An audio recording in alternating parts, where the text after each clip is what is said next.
All right, joining us, New York Times investigative correspondent based in Mexico City, Maria Abi Habib, national correspondent for USA Today, Will Carlos, who was on vacation right near Puerto Vallarta and is currently stuck there, and an American living in Puerto Vallarta, Britt Trainum. Everybody, thank you so much.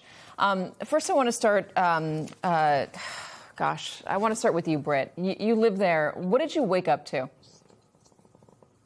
Black smoke peering out of both windows. At first, I thought it was a rainy day, which didn't make sense because this is the dry season. Quickly, I realized it was smoke on both sides of my building and knew immediately something was wrong. And when you looked out and you saw that and you started to investigate, what did you find out? Clearly from I could see the main road, so it's from my rooftop. Things were on fire, and your mind immediately took it to this must be cartel related. Why'd you go so quickly to that? I guess because normally things are very calm and peaceful and friendly here. So the one sort of underlining fear is that the safety bubble that Puerto Vallarta has been under might pop. And yesterday morning, it seemed to have popped. Yeah. Maria, give us the context for this. This is the Mexican government going after the cartel. And it's a departure from past Mexican governments in the way that they had handled these cartels. What is the strategy for Maria Sheinbaum? Claudia Sheinbaum, Mexico's president, no problem. She is basically, this is a huge departure from her predecessor, who was also her political mentor, Andrés Manuel López Obrador. He ended his term in late 2024. She took over October 2024. And when she took over, there was already a fracture within the Sinaloa cartel, which is considered to be one of Mexico's largest cartels, maybe slightly under in terms of power and resources, Jalisco cartel.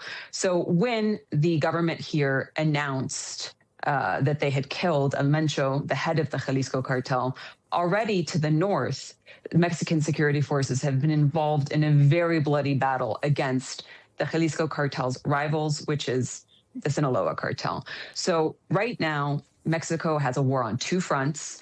They have never taken on cartels like this in their history.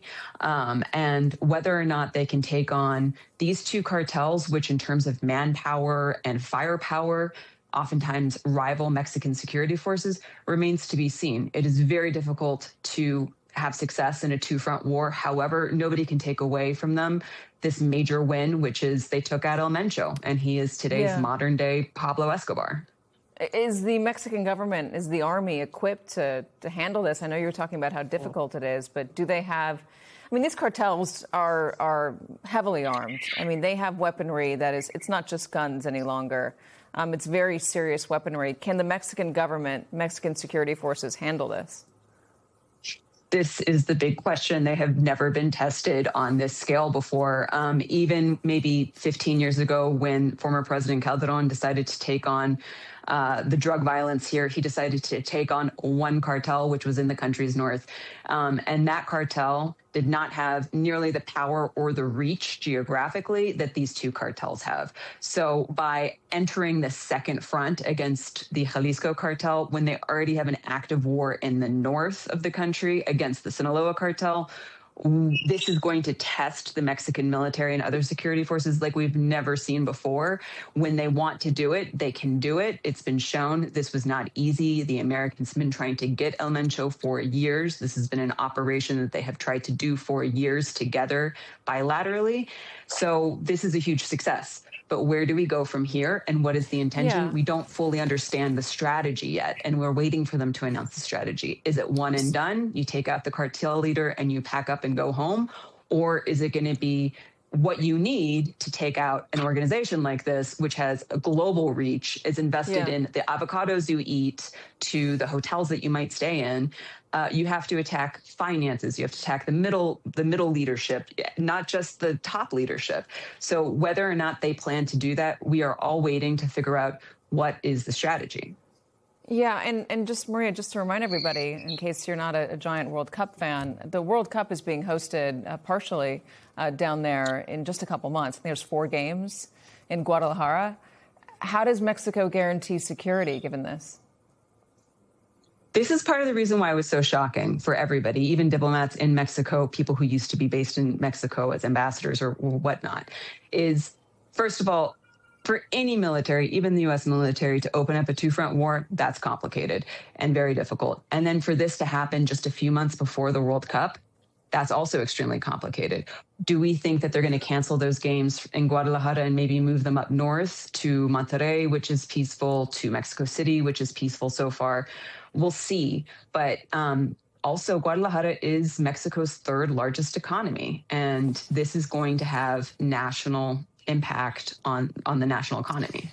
So, Will, you were there vacationing, and I just want to know that you also cover extremism and emerging threats for USA Today. So it feels like your vacation was suddenly confronted with your beat while you're down there. You're currently stranded. Yeah. Give us an update on when you expect to be able to get out, and then also try to combine your area of expertise into what you're experiencing right now.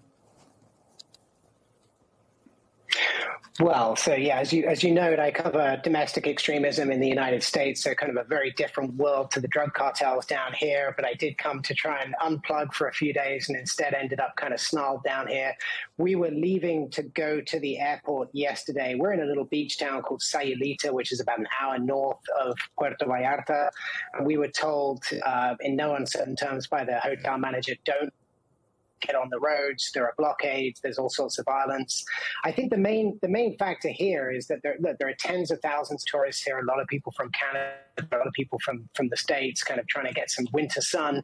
And there's just no information, like no really good information coming from the U.S. government or really from the Mexican government. There's a lot of confusion. And one of the things, look, I've been a reporter for 20 years. One of the things that's been really interesting and sort of scary about this incident is the amount of fake news that's out.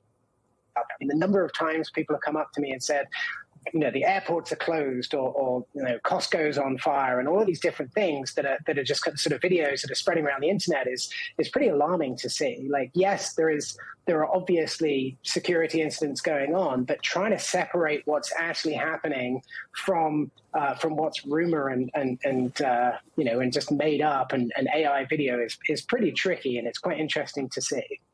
That's interesting to experience it in real time and to have a trouble trying to figure out what's real and what's not. I was looking at, I think the airport images from down there and the people running for cover. Given that scene, how nervous are you? When will you feel comfortable leaving your hotel, leaving your space there, and going to the airport? I think we just have to trust in the authorities to some extent. Look, I mean, it's one thing when the cartel sort of, has a surprise attack on an airport or somewhere else. I think once the airports have sort of been put on notice that this is a place that could be a target, you would hope that the Mexican government, the National Guard, is going to at least protect and offer extra security at those airports. But look, the long and the short of it is we've got to get home. The way that we get home is going to an airport. All we can do is get in a car, drive to the airport, hope that we are safe in the hour-long drive on the way there and hope that we're safe when we get there. So we're trying to time things so that we're not waiting around, so that we're not on the road for longer than we need to, and that we can just get there, hopefully pretty immediately get on a plane, fly. Now, of course, we now have to fly through Guadalajara, which is where you've seen those scenes. So we're now sort of going to be stuck in Guadalajara. We're there for a few hours, and then we fly north. So, look, we just have to put faith in the authorities and see, hope that they keep things protected. But it's a gamble to some extent. That's I guess that's travel in these parts of the world sometimes. Yeah. All right. Will Carlos, thank you so much. Britt Trainum, stay safe out there. Seriously. You too, Maria. I appreciate it, everyone.